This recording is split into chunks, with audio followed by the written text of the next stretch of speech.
남자가 그럴 수도 있지. 그깟 일로 무슨 이혼이야. 이혼도 젊고 어릴 때나 하는 거지. 환갑 바라보던 여편네가 이혼은 무슨. 그동안 속아온 것도 억울한데 너같이 금수만도 못한 놈이랑 지금 같이 살라는 거야. 아, 굳이 이렇게까지 해야 돼? 자식 앞에서 부끄럽지도 않아? 별것도 아닌 일로 30년 넘게 같이 산 남편이랑 갈라서겠다는 거야? 이래봐야 당신 인생에도 좋을 거 하나 없다니까. 60 먹고 남편 없이 혼자 살고 싶어? 자식? 애를 저꼴로 만들어 놓고 자식을 노는 애? 내 걱정하지 말고 네 앞날 걱정이나 해. 내가 당신 인생 아주 으깨 놓을 테니까. 이건 불과 몇 년 전 남편과 제가 나눴던 대화입니다. 저 때만 생각하면 아직도 참 기가 막혀요. 저 대화를 듣고 30년 넘게 한 입을 덮고 살았는데 큰 잘못 아니면 남편 좀 용서해주지 싶으신 분들도 있으실 거예요. 또 한갑을 앞두고 무슨 이혼이냐 하실 수도 있고요. 하지만 구덕이 무서워서 장 못 담글 일 있나요? 봐주고 참고 살 인간이 아니라면 깔끔하게 정리하고 잘못한 대가 치르며 살게 하는 게 맞다고 생각합니다. 그리고 실제로도 남편에게 제대로 복수해줬고요. 여기까지 들어보시면 대체 무슨 일이 벌어졌기에 자식 낳고 산 남편한테 복수까지 했나 궁금하시죠? 우리 썰맘 구독자분들께는 뒷 좋은 개살부였던 제 30년 결혼 생활을 털어놓고 싶네요. 친구의 이야기다 생각하고 들어주셨으면 합니다. 지금이야 얼굴에 주름이 자그란 모습이지만 저도 어린 시절이 있었답니다. 지역 유지인 아버지 덕분에 부유하게 자랐지요. 하지만 사실 머리가 좋지는 못했어요. 그래서인지 똑똑한 사람들이 참 멋있어 보였는데요. 그래서 친구인 은숙이가 동경의 대상이었습니다. 좋은 성적으로 대학을 다니던 친구가 멋져 보였죠. 친구는 대학생이 되어 캠퍼스를 누빌 때 저는 은행에서 계약직으로 일하게 됐어요. 방학 때 고향에 내려온 은숙이를 만나던 날 대학생인 친구가 참 근사하고 나와는 다른 세계 사람처럼 느껴지더군요. 은수가 너 정말 예뻐졌어. 은행이나 다니는 나하고는 수준이 다르다. 걔는? 나는 오히려 은행에서 일하는 네가 더 멋있어 보인다. 친구는 그런 말로 저를 위로해 주었고 이후에도 서로 편지를 주고받으면서 오점을 다졌습니다. 하지만 생각하지도 못한 일이 일어났어요. 친구네 아버지가 돌아가시면서 친구네 집이 쫄딱 망하고 말았거든요.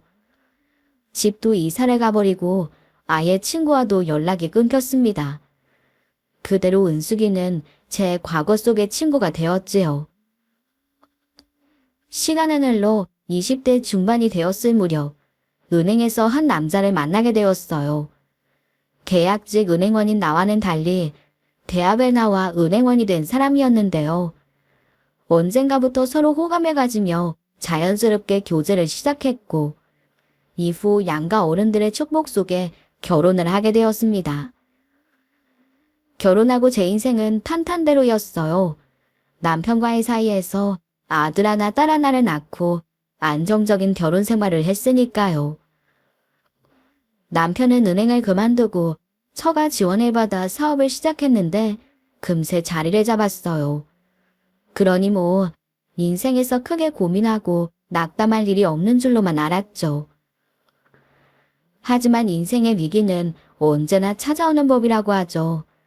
우리 부부 앞날에도 검은 그림자가 들이우기 시작했습니다. 딸아이의 건강에 문제가 생겼거든요.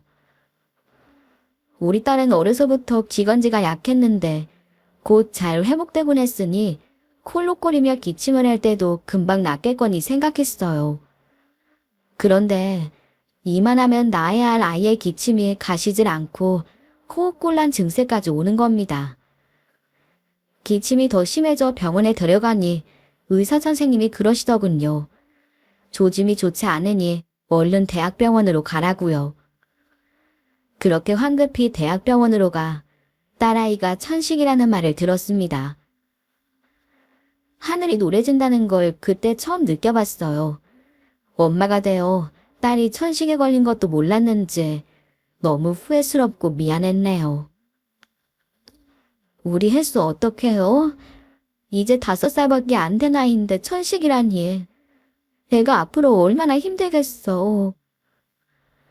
그렇다고 당신이 이렇게 울면 어떡해. 엄마인 당신이 힘을 내야지. 그래야 혜수 잘 보살피고 회복시킬 거 아니야. 알아요.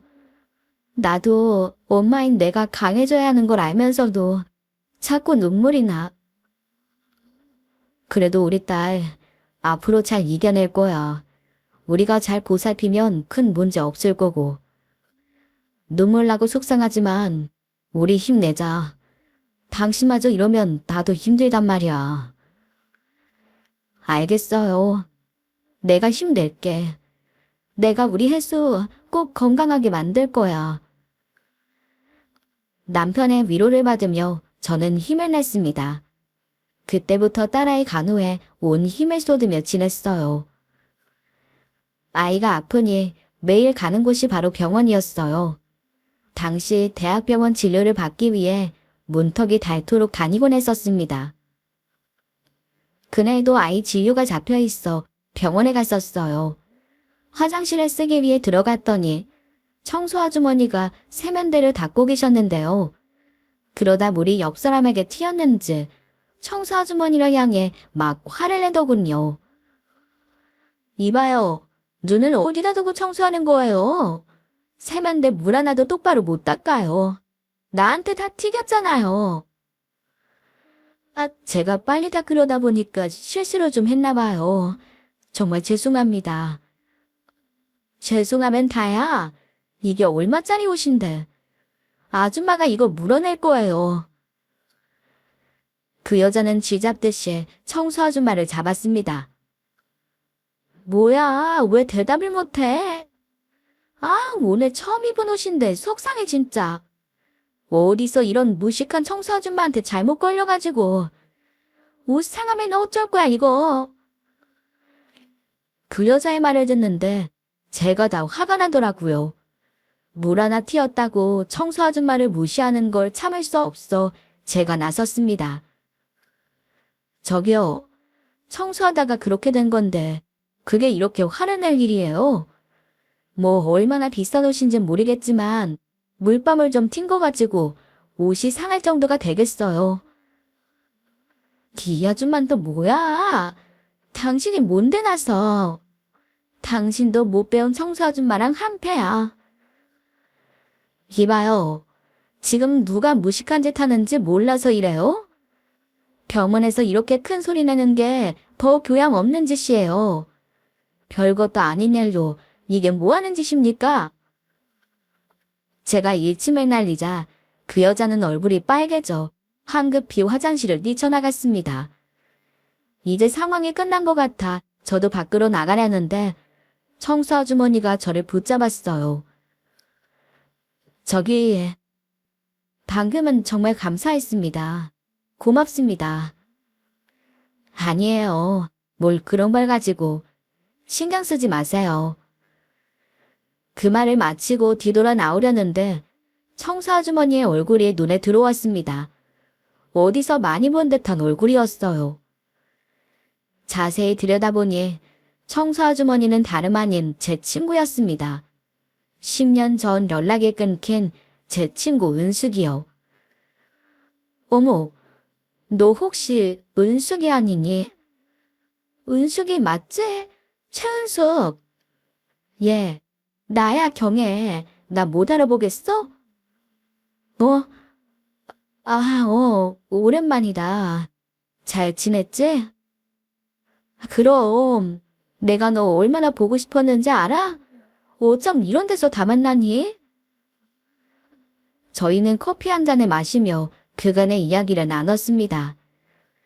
친구는 집이 망하고 다니던 대학도 자퇴하면서 자신의 처지가 부끄러워 제게 연락하지 못했다고 털어놓았어요.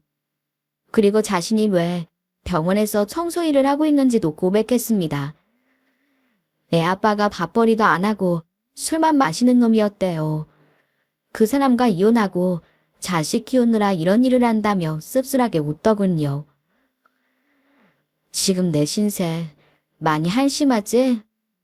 전교 1등에 대학까지 들어간 잘 나가던 내가 병원 청소를 하니 후쓱지 뭐. 은숙이 네가 뭐가 어때서 그래? 이렇게 당당하게 잘 사는 거 얼마나 보기 좋은데. 그렇게 말해줘서 고맙다. 그나저나 경혜 넌 어떻게 지냈어? 결혼은 했어? 여기 병원은 왜 온 거야? 나 몇 년 전에 같은 은행 직원이랑 결혼했어. 아들 하나 딸 하나 낳고 살고 있고. 근데 우리 딸이 천식이래. 그래서 그것 때문에 병원에 온 거야. 아, 그랬구나. 아직 몇 살 안 됐을 텐데 애가 고생이네. 친구는 저를 위로하며 손을 잡아주었어요. 오랜만에 친구의 위로를 받으니 힘이 되는 것 같고 든든하고 그랬죠.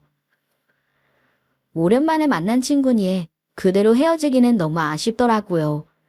그래서 친구가 끝나는 시간에 맞춰 집에 데려다주기 위해 차를 대기시켰습니다. 그때 남편이 병원 다니는 저와 딸을 위해 편하게 다니라고 기사를 붙여줬는데 친구가 그걸 보더니 깜짝 놀라더라고요. 경혜야, 너 기사까지 있어? 남편이 은행 다닌다면서 벌이가 그렇게 좋아? 아님, 너희 아버지가 기사 붙여주신 거야? 아하, 그게 남편 은행 그만두고 사업해. 나랑 딸이랑 병원 다닐 때라도 편하게 다니라고 차 내준 거야. 내 친구 진짜 부잣집 사모님이네. 너는 어릴 적엔 아빠 덕에 편하게 살더니 지금은 남편 덕에 누릴 거 다 누리고 살고 부럽다야. 부럽긴 뭘. 우리보다 잘 사는 사람들이 얼마나 많은데. 암튼 이렇게 너 다시 만나게 돼서 정말 반갑다. 이제는 연락 끊고 그러지 마. 무슨 일 있어도 서로 왕래하면서 지내자. 알았지? 친구는 제 말에 고개를 끄덕였습니다. 10여 년 만에 다시 만난 우리는 수다꽃을 피웠어요.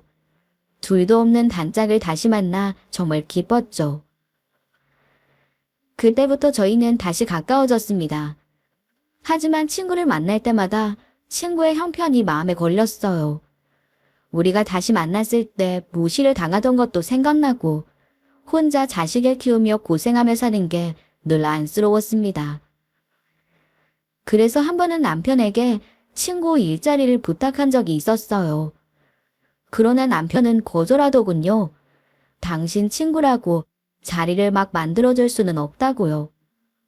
그래서 넘어갔지만 자꾸만 맘에 걸려 다시 한번 부탁을 했네요.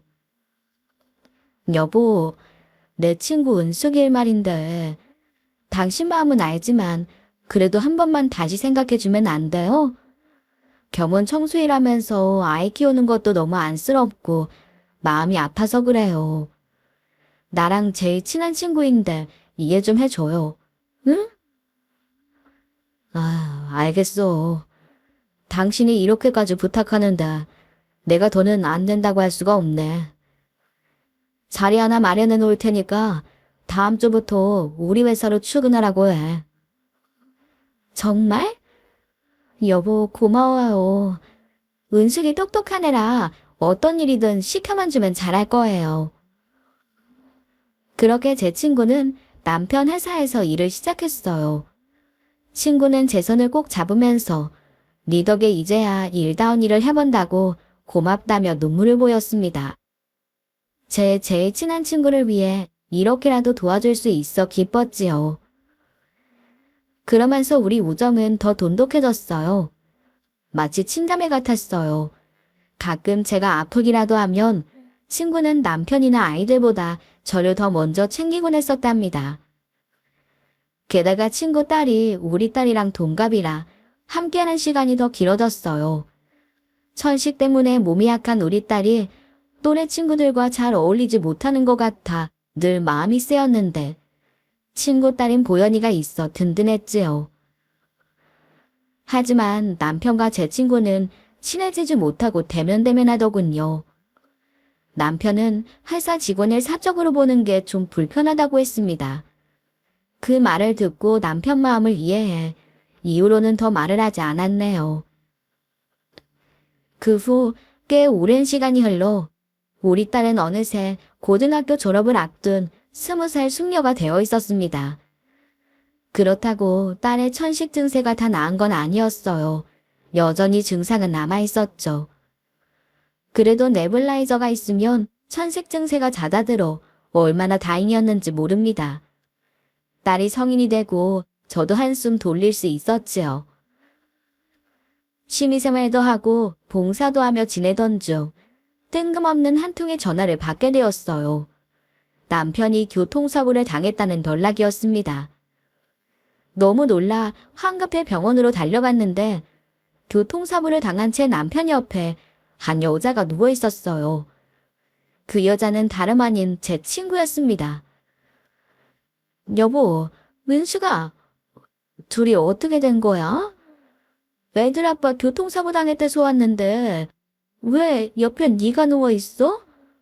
무슨 일이야 대체?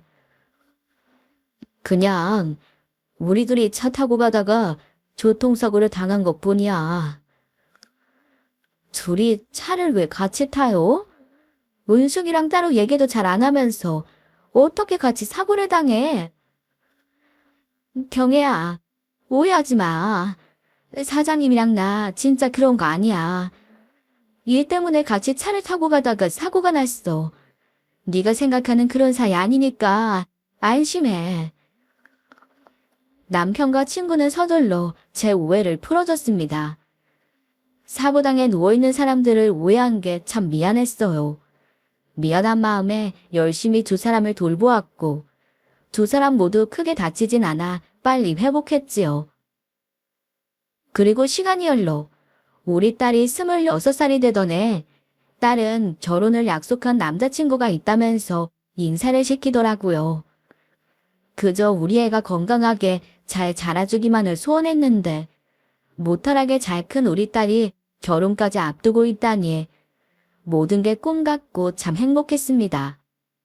내 인생이 잘 될수록 힘든 사람들을 도와야 한다는 생각에 봉사도 다니면서 지냈는데 그때도 봉사활동을 다녀온 날이었어요.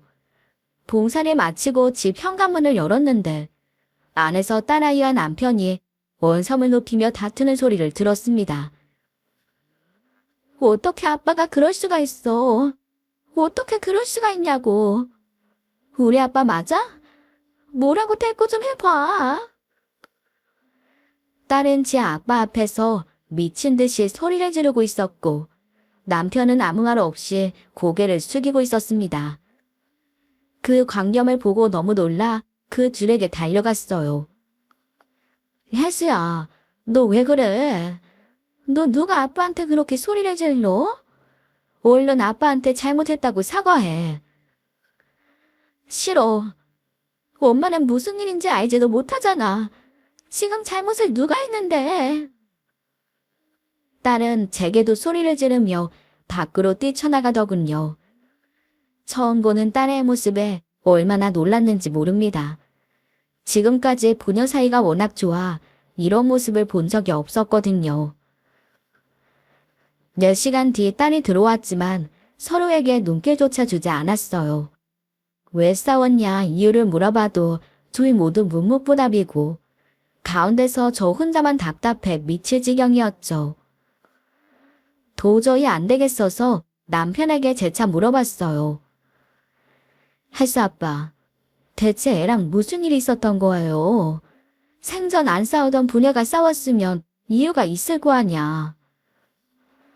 사실은 혜수가 자기 결혼할 때 몇 억짜리 집 해줄 거냐고 묻길래 내가 못 해준다고 했더니 애가 그렇게 대들더라고. 얼마나 놀랐는지. 말도 안 돼. 지금까지 돈 달라고 조른 적 한 번 없던 애인데. 당신 나한테 거짓말하는 거 아니죠? 그럼 내가 없는 일을 지어낸다는 거야? 아유, 됐어. 그렇게 키운 우리 잘못이지. 그 일은 더 묻지 마. 말하고 싶지 않으니까. 남편은 더는 묻지 못하게 선을 그었습니다. 착한 우리 딸이 그런 요구를 했다는 걸 믿을 수는 없고 어디 물어볼 데도 없어 정말 답답했죠. 결혼식 날짜는 다가오는데 부녀는 화해할 기미를 보이지 않아 저 혼자만 속이 탔습니다. 어떻게든 둘을 화해시켜야겠다 다짐했던 날, 부녀가 같이 들어오는 게 아니겠어요? 아직 딸 표정은 밝지 않았지만 맹랭했던 부녀가 화해한 것만으로도 다행이었네요. 세 식구가 둘러앉아 밥을 먹는데 딸이 입을 열었습니다. 나 이제 시집 가더라도 아빠가 엄마한테 더 잘해줘야 돼. 엄마 조금이라도 속상하게 하면 내가 당장 달려올 거야. 알겠어. 무슨 말인지 알았으니까 얼른 밥 먹어. 네 아빠가 어련히 알아서 잘할까. 우리 딸 걱정하지 말고 시집 가서 잘 사시면 돼요. 그 말에 딸은 알았다며 웃어 보였습니다. 두 사람 모두 아무렇지 않게 예전처럼 밥을 먹는 모습을 보고 안심했어요. 딸 결혼이 열흘 앞으로 다가온 날이었습니다. 그날은 두부 동반 모임이 잡혀 있었어요.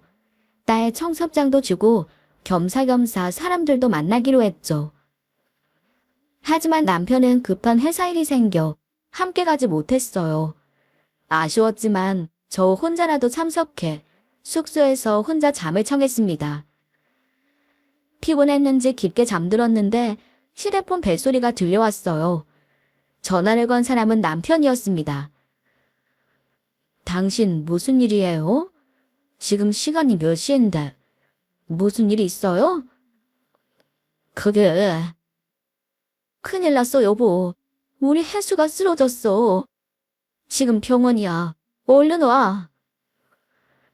남편과 전화를 끊고 제 이성도 끊겨버린 것 같았습니다. 딸이 있다는 병원까지 미친 듯이 달렸어요. 병원에 도착하니 남편은 물론이고 제 친구와 친구 딸까지 한자리에 다 와 있더군요. 딸은 급히 병원으로 옮겼지만 아예 의식이 없는 상태였어요. 혜수 아빠, 우리 혜수 왜 이래요? 오늘 장수방 만나서 데이트한다고 했던 애가 왜 쓰러진 거예요? 설명 좀 해봐요. 내가 일 때문에 급히 옷을 갈아입어야 돼서 집에 들렀거든. 근데 혜수가 장수방 만나러 간다고 하더라고. 그래서 그런 줄 알고 옷 갈아입고 바로 나왔어. 근데 돌아보니까 마당 계단에 혜수가 쓰러져 있는 거야. 계단에서 그런 건지 머리에 피도 나 있고. 그래서 곧바로 병원으로 옮겼어. 얼마나 놀랐는지. 그때였습니다. 옆에 있던 친구와 친구 딸이 나섰어요. 맞다. 아까 혜수 옆에 네블라이저가 떨어져 있던데? 뭔가에서 보니까 네블라이저였어. 엄마, 나도 그거 본 것 같아. 이모 맞아요. 네블라이저 떨어져 있었어요. 혹시 혜수가 갑자기 천식 증세가 와서 숨을 쉴 수가 없으니까 계단에서 그런 거 아닐까요? 그러다 네블라이저도 떨어지고. 그러게. 그럴 수도 있겠어. 정혜야, 우리 보현이가 말한 게 맞는 것 같다. 갑자기 증상이 와서 그런 모양이야. 그래. 갑자기 숨쉬기가 어려우면 그럴 수도 있지. 근데 우리 혜수가 쓰러져 있는 걸 봤어? 그러고 보니 너 이거 어떻게 나보다 먼저 병원에 와 있어? 여보, 실은 내가 너무 무서워서 보현 엄마랑 보현이한테 연락했어. 당신이 오는 건 한참 걸리고 누구한테라도 도움을 청해야 할 것 같아서. 그나저나 우리 애서 어떡해? 의식이 없는 것 같은데 저대로 못 깨어나면 어떡해? 우리 딸 잘못되면 나 못 살아. 남편은 저를 붙잡고 울었습니다. 남편이 무너지니 저까지 주저앉고 싶은 심정이었어요. 그러나 저마저 무너질 수는 없었네요. 어떻게든 정신을 붙잡아야 했죠. 금방이라도 깨어날 것 같았던 딸은 일주일, 한 달이 지나도 여전히 깨어나지 못했습니다. 딸이 다칠 때 머리 손상이 심해 깨어나지 못했고 그대로 식물인간 상태가 되고 말았어요. 당장 열흘 뒤에 결혼을 앞두고 있던 애가 이게 무슨 날벼락인지요. 우리 딸이 무슨 잘못을 했다고 이런 시련을 주시는지 하늘을 원망하며 하루하루를 살았습니다. 식물인간 상태로 누워있는 딸 대신 사위와의 관계를 정리하며 참 많이도 울었습니다. 그렇게 딸이 식물인간이 된 채 5년의 시간이 흘렀어요. 5년이 되니 주위에서 딸을 포기하라며 한마디씩 하더군요.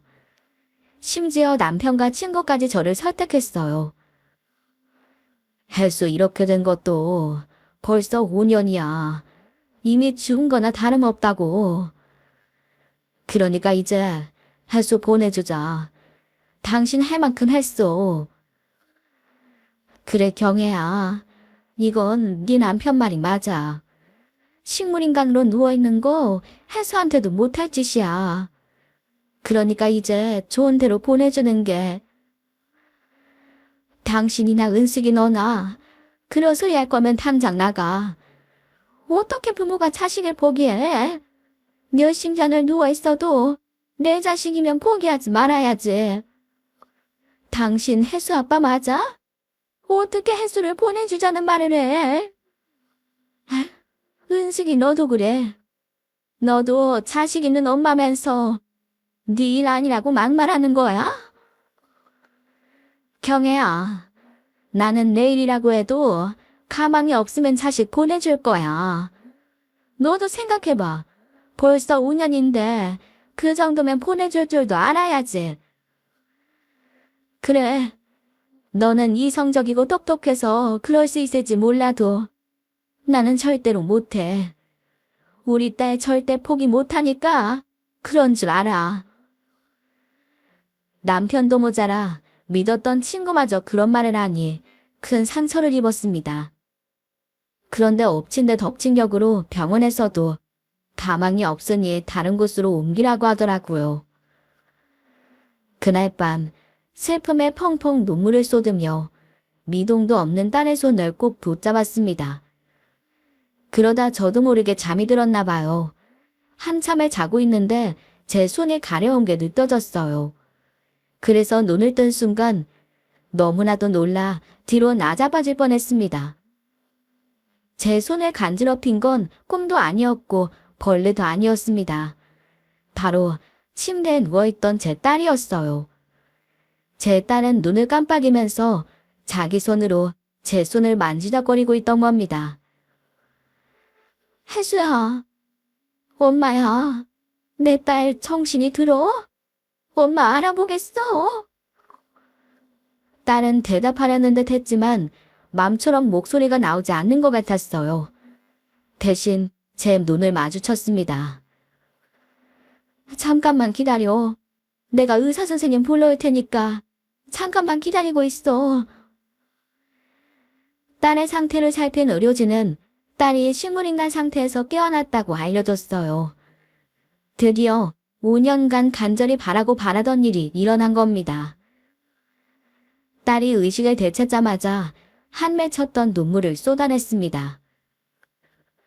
혜수야, 우리 딸, 엄마가 얼마나 이 순간을 기다렸는지 알아? 우리 딸 5년이나 누워있었어.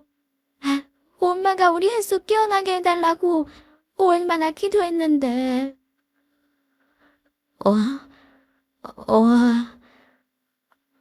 딸은 눈을 뜨자마자 제게 무언가를 말하려고 했습니다.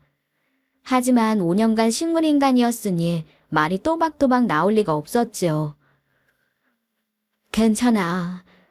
회복되면 예전처럼 말이 나올 테니까 아무 걱정하지 마. 우리 딸, 아빠 보고 싶지? 너 깨어났다니까 아빠가 바로 오신대. 남편의 이야기가 나오자마자 딸은 표정을 일그러뜨리며 고개를 내저었어요. 그러던 중 남편과 친구 그리고 친구의 딸까지 병실에 도착했네요. 혜수야, 혜수야 아빠 왔어. 우리 딸 아빠 알아보겠어? 이제 정신이 좀 들어. 우리 혜수 드디어 깨어났구나. 나 은식이 아줌마야. 여긴 네 친구 보현이고. 우리가 너 깨어나게 해달라고 얼마나 기도했는지 알아? 정말 다행이다. 남편은 딸을 끌어안고 울었고 친구와 친구 딸도 옆에서 울먹였습니다. 그런데 세 사람을 본 우리 딸 반응이 이상했습니다. 우리 딸은 마치 짐승처럼 소리를 지르면서 몸을 벌벌 떨었습니다. 세 사람이 병실에서 나가자 그제야 제 딸은 비명을 멈추었고 안정이 됐는지 금세 잠이 들었어요. 그리고 의식이 깨어나기 전처럼 깊은 잠에 빠졌습니다. 의식을 되찾은 다음 날부터 딸은 제게 뭔가를 말하려고 했어요. 하지만 아직 발음이 부정확했고 엄마와 아빠란 단어만 반복할 뿐이었네요. 제 아빠를 찾는 것 같아 불러줬더니 정작 아빠를 보고는 또 소리를 지르며 몸을 벌벌 떠는 게 아니겠어요. 거기다 친구와 친구 딸이 왔는데도 경기하듯 떨며 몸을 숨겼습니다. 세 사람은 매일같이 병원에 출근 도장을 찍었지만 딸의 반응은 달라지지 않았어요. 여전히 그 셋만 보면 소리를 지르고 몸을 떨었지요. 하지만 그 셋만 없으면 딸 상태는 너무나 안정적이었습니다. 병원에서도 인지나 언어 능력 모두 잘 회복하고 있다고 했고요. 딸 반응이 걱정은 좀 됐지만 일시적인 거라 생각하며 넘어가려던 찰나였습니다. 딸은 제게 자기 휴대폰을 갖다 달라고 부탁하더군요. 딸애가 사부 당시 갖고 있던 짐은 제가 잘 보관하고 있었거든요. 제가 휴대폰을 가져다 주니 딸은 아무 말 없이 그걸 받아들었습니다. 그리고 하루가 지났어요. 다음날 제가 병실에 들어서자 딸은 경실문부터 닫으라고 했습니다. 무슨 일인데 문을 닫으래? 엄마한테 뭐 할 말 있어? 엄마, 나 어떻게 다친 거야?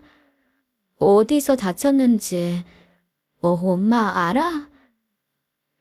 아빠 말로는 네가 우리 집 계단에 쓰러져 있었대.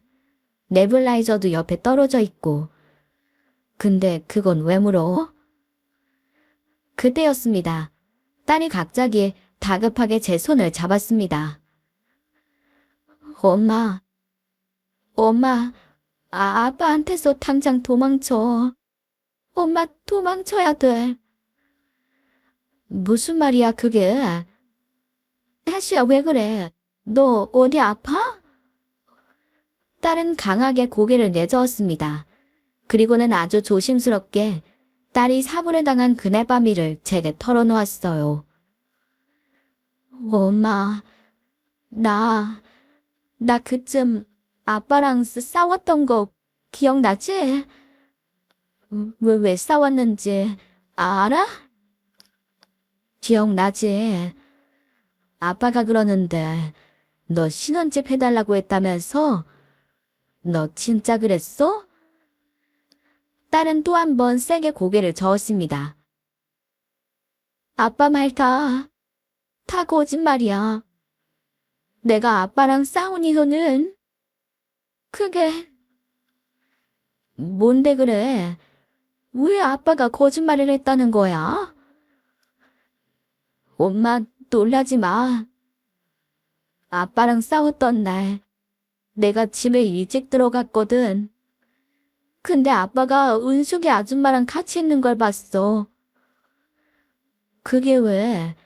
은숙이 아줌마 가끔 우리 집 왔었잖아. 그게 아니야. 그냥 같이 있는 게 아니라, 그 짓을 하고 있었어. 안방 침대에서. 딸이 비밀을 털어놓는 순간, 누가 제 머리를 내려치는 것만 같았습니다. 혜순호, 지금 그 말이 사실이야? 네 아빠랑 은식이 아줌마랑 그런 사이라는 거야, 그럼? 그때 제 몸이 달달 떨리기 시작했습니다. 그럼 네 아빠 말이 다 거짓말인 거야? 네가 돈 안 줘서 싸웠다더니 그 비밀이 들통날까봐 거짓말을 꾸며낸 거였어? 그 일이 있고 딱 다음날 아줌마를 만났어. 아줌마가 그러더라고. 둘이 20년도 넘은 사이래. 아빠 회사에 취직시켜준 그때부터 아빠랑 그 아줌마 대면대면한 이유가 있었던 거야. 지들 사이 들킬까봐 둘이 연기하고 엄마 몰래 만나고 있던 거라고. 아니 어떡해. 네 아빠랑 내 친구 은숙이가 은숙이 걔 혼자 고생하는 게 안쓰러워서 내가 네 아빠 회사에 취직까지 시켜준 건데. 남편과 제 친구의 관계를 알고 배신감에 전신이 다 떨려왔습니다. 아빠가 아줌마랑 끝낸다고 그랬어. 그러면서 엄마를 위해서라도 화해하자고 하길래 풀었던 거야. 엄마가 상처받는 게 싫으니까. 그리고 그런 줄 알았어. 왜 엄마한테 미리 말 안 했어? 엄마가 알았으면 그것들 가만 안 뒀을 텐데. 엄마 미안해. 엄마가 이걸 알고 상처받는 게 싫어서. 그리고 어떻게 엄마한테 이 말을 해야 할지 차마 입이 떨어지지 않았어. 아니야. 엄마가 미안해. 눈치 없이 지 남편이랑 친구가 바람나는 것도 모르고. 엄마, 아직 끝이 아니야. 나 다쳤던 날 무슨 일이 있었는 줄 알아? 문득 5년 전 그날이 떠올랐습니다. 너 다쳤던 날? 그래. 너 그날 데이트하러 나간다고 했으면서 왜 집에 있었어? 아니면 데이트하고 오는 길에 다쳤던 거야. 실은 그날 오빠 만났다가 충격적인 얘기를 들었어. 보연이가 오빠한테 접근해서 둘이 만났다는데 너무 화가 나더라고. 그래서 보연이네 집에 찾아갔었어. 뭐? 보연이 그년이 장서밤에 만났었어? 나쁜 년. 지가 어떻게 너한테 그런 짓을 해? 그래서 열받아서 따지러 갔는데 그 집에 아빠가 있더라고. 가족처럼 다정하게 같이 밥을 먹으면서. 내가 차라리 이혼하라니까. 돈 많은 네 엄마를 왜 버리냐고. 이혼은 안 할 거니까 엄마한테는 비밀로 하래. 진짜 우리 아빠가 맞나 싶었어. 나쁜 인간. 그것도 애비라고. 근데 보연이는 뭐래? 너한테 사과는 했어? 고연이가 그랬어. 천식 때문에 맨날 숨도 제대로 못 쉬고 헐떡거리는 너도 남 잡고서 결혼하는데 내가 못할 건 뭐냐고. 아줌마는 한술 더 떠서 지 남자 간수 못하는 건 엄마랑 나랑 유전이라고. 진 뭐 저리래. 더러운 년들이 감히 누구 딸한테. 우리 엄마가 불쌍한 처지 도와주는 애 원수로 갚냐고 짐승만도 못하다고 쏘아붙이니까 또 보연이가 날 막아서면서 지 엄마한테 사과하라는 거야. 근데 그 순간 갑자기 숨이 차면서 증상이 시작됐어. 네불라이저를 꺼내려는데 숨이 차니까 잘 안 되고. 그런데 아무도 날 안 도와줬어. 그래도 어떻게든 네불라이저를 꺼내서 입에 대려는데 그 모녀가 달려들어 그걸 뺏고 뒤에 있던 테이블에 머리를 부딪혔어. 그리고 그 다음부터는 기억이 없어. 모든 사건의 전말을 듣자 정신이 멍해졌습니다. 하순호, 분명히 그년들 집에서 다친 게 맞아? 그것들은 네가 우리 집 마당에서 쓰러져 있었다고 했는데 그 집에서 쓰러진 게 확실하다는 거지? 아무래도 그 셋이 계략을 꾸민 것 같아. 거기서 다친 게 알려지면 다 들통나니까 우리 집에서 다친 걸로 말을 맞췄겠지. 나 깨어나고 매일같이 병원에 온 것도 내가 기억하는지 알아보기 위해서 같아. 날 보는 눈빛이 그랬어. 오만 그것도 모르고 그 충격에 경계하는 줄도 모르고 네가 예민해서 그런 줄로만 알았어. 엄마가 너한테 미안해서 어떻게 하니? 딸은 괜찮다며 저를 다독였고 자기가 쓰던 휴대폰을 건넸습니다. 엄마, 사실 그날 내가 그 집에 들어서면서 휴대폰 녹음을 켜놨었어. 뭔가 안 좋은 예감이 들었나 봐. 다행히도 모든 상황이 다 녹음됐더라고. 내가 다 확인했어. 그것들 내가 그날 일 녹음해 놓은 건 아마 모를 거야. 엄마가 간직하고 있다가 이걸로 그 쓰레기들 꼭 혼내줄게. 이제 아무것도 신경 쓰지 말고 엄마만 믿어. 엄마가 다 알아서 할게. 5년 전 제 딸이 받았을 충격을 생각하니 걷잡을 수 없는 부도를 느끼며 녹음된 대화를 들었습니다. 딸이 천식 증세가 와 고통스러워하는 걸 듣는 순간 몸에 닭살이 쫙 돋았습니다. 친구 딸려는 네블라이저를 뺏고 기세등등하게 제 딸에게 욕을 하더군요. 왜? 어디 한번 빼앗아 봐. 이거 없으면 죽는 무신 주제. 니깎게 우리 엄마랑 나를 욕해. 당장 내놔. 빨리. 미쳤냐. 내가 이걸 네 손에 쥐어주게? 네 제주권 내 손에서 빼앗아 봐 어디. 이후 제 딸을 밀치는 소리, 그리고 턱하고 테이블에 부딪히는 소리까지 녹음이 되어 있었어요. 딸이 다치는 순간을 마주하려니 너무나 괴롭더군요. 그래서 녹음을 끄려는데 남편의 목소리가 들려왔습니다. 야, 니들 이게 무슨 짓이야. 적당히 할 것이지. 애를 저 꼴을 만들면 어떡해. 그러자 친구 nan이 대답했습니다. 제가 우리 포연이랑 날 무시하는데 그걸 가만히 보고만 있으라는 거야. 아니, 근데 이제 어떡해? 119라도 부를까? 너 돌았어. 여기서 119 부르면 우리가 같이 있었던 거 그 멍청한 년이 다 알게 될 텐데 그때는 뭐라고 둘러댈 거야. 안 되겠다. 그러지 말고 우리 집으로 데려가자. 집 마당에 쓰러져 있었다고 하면 되잖아. 내가 발견해서 병원에 데려왔다고 둘러대면 돼. 그러자. 어차피 둔한 년이라 그렇게 둘러대면 모를 거야. 그 녹음 안에는 그날의 흔적을 숨기려는 새 인간들의 목소리가 그대로 다 담겨 있었습니다. 그걸 다 듣고 나니 머릿속에서 모든 퍼즐이 다 맞춰지는 기분이었어요. 남편과 친구가 같이 교통사고를 당한 것도, 딸이 남편에게 화를 냈던 것도, 딸이 다쳤을 때 나보다 먼저 그 모녀가 와 있던 것도 모두 다요.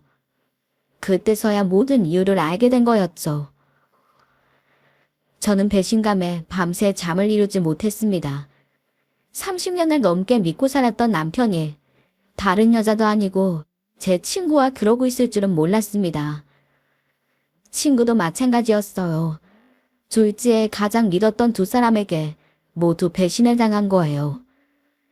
나의 속인 것도 모자라서 내 딸의 인생까지 망쳐버린 그 악마 같은 것들을 도저히 용서할 수가 없었습니다. 배신감에 치를 떨면서 눈물로 다짐했네요. 나의 속인 대가를 톡톡히 치르게 해주겠다고 말이에요. 제가 가장 먼저 한 일은 변호사를 선임하고 불륜의 증거를 모으는 거였어요. 이혼 소송을 준비하는 건 아주 수월했습니다. 문제는 그것들에게 죗값을 받게 하는 일이었네요. 어떤 방법이 좋을까 고민하다 저는 그것들을 딸 병원으로 불렀습니다. 제 연락을 받은 그 쓰레기들이 뛰어오더군요. 실은 제가 우리 딸 다치게 만든 범인을 잡았다고 곧장 오라고 한 거거든요.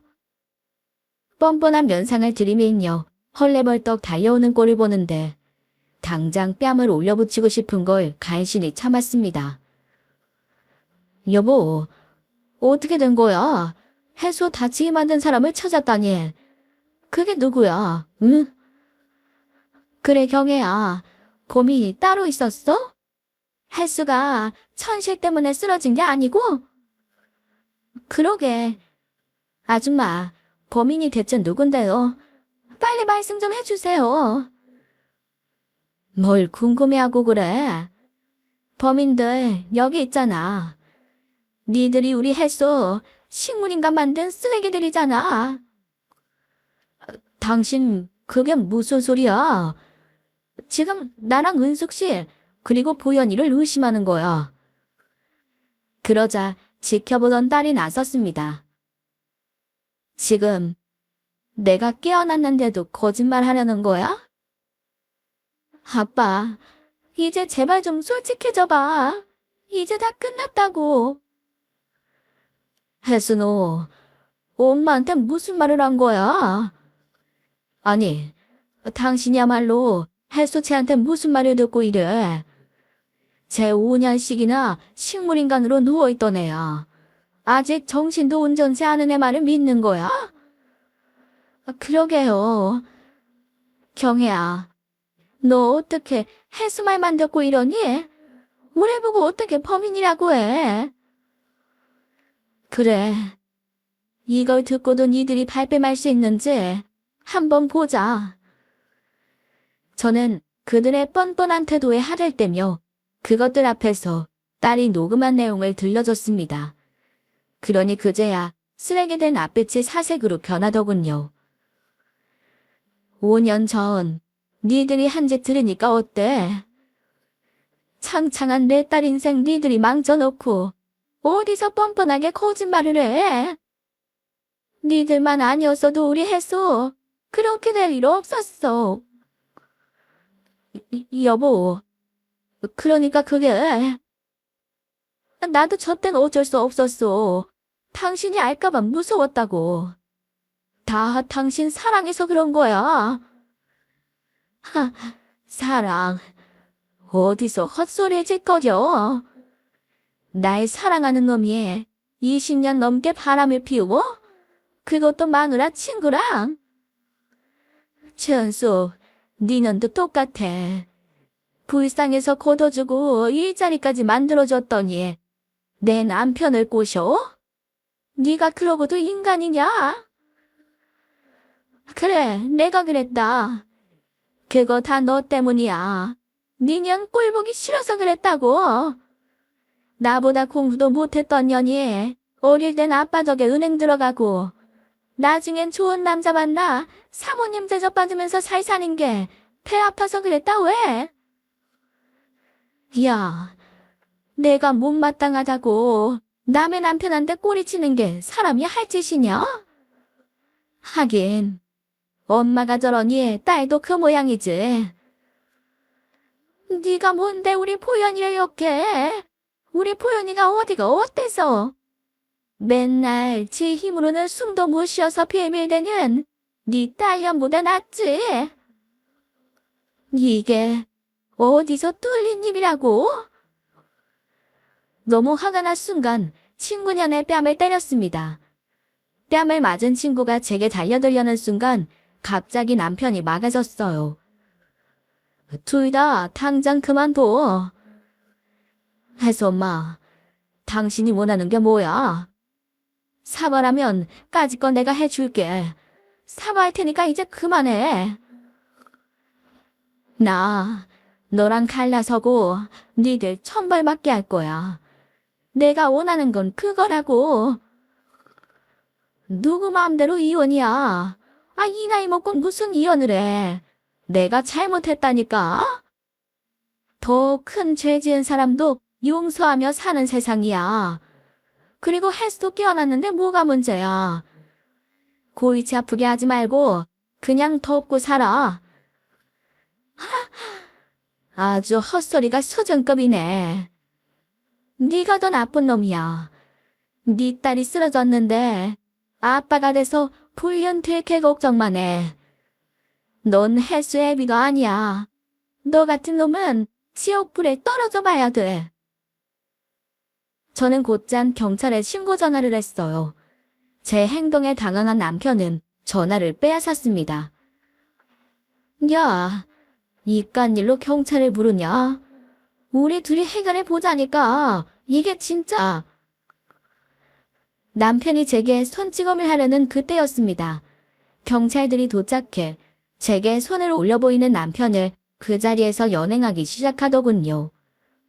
친구형과 그 딸은 눈치를 보며 몰래 빠져나가려는 걸 보고 딸아이가 미리 경찰을 부른 것이었습니다. 저는 그런 경찰들을 향해 전현들도 잡아가라고 내 딸 방치한 살인자들이라고 소리쳤지요. 그러자 그것들도 억울하다고 버티다가 결국은 수갑차고 질질 끌려나갔네요. 경찰서 가서도 쓰레기들은 여전히 쓰레기였는데요. 그 중에 압권은 남편 놈이었어요. 당신, 나 경찰서에 집어넣고 이혼 소송까지 하니까 좋아. 나 불쌍하지도 않아. 인꼬부부로 산 우리가 왜 이래야 돼? 인꼬부부? 20년을 넘게 부인 몰래 바람 피운 놈이 어디서 뻔뻔하게. 나 속인 대가 톡톡히 치르게 해줄 테니까 그런 줄 알아. 저는 그 후 저를 속인 남편에게 복수를 시작했습니다. 다친 딸애를 방치한 혐의로 경찰에 신고한 건 물론이고 이혼 소송에 재산분할까지 청구했어요. 처음 사업할 때 친정에서 준 돈부터 시작해서 30년을 넘게 희생하면서 산 제 기여도를 주장해서 남편 놈의 재산 절반을 가져올 수 있었습니다. 거기다 친구년에게도 상간녀 소송을 해 그년 전 재산을 네 자료로 탈탈 털었지요. 판결 나던 날 속이 아주 뻥 뚫리는 것 같았네요. 그렇지만 제 복수는 거기서 끝나지 않았습니다. 남편 인생을 아주 지옥으로 떨어뜨렸어요.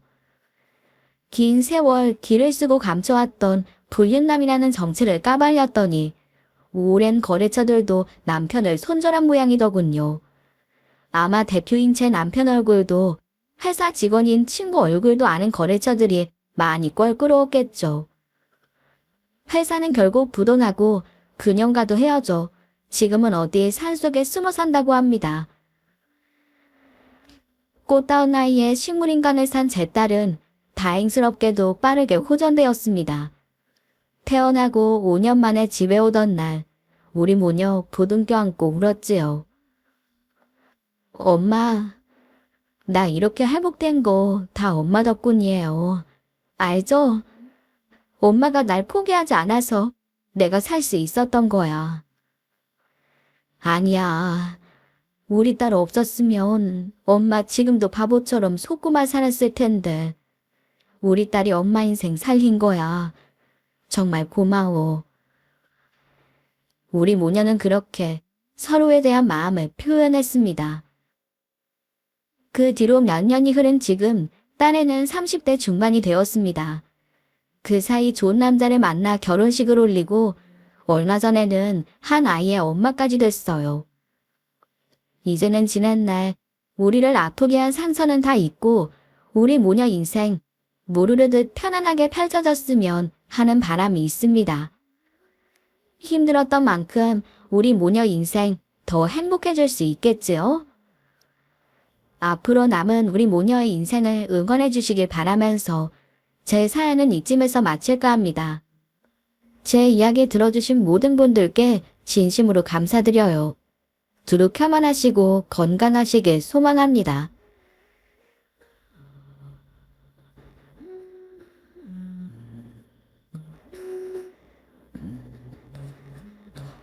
어,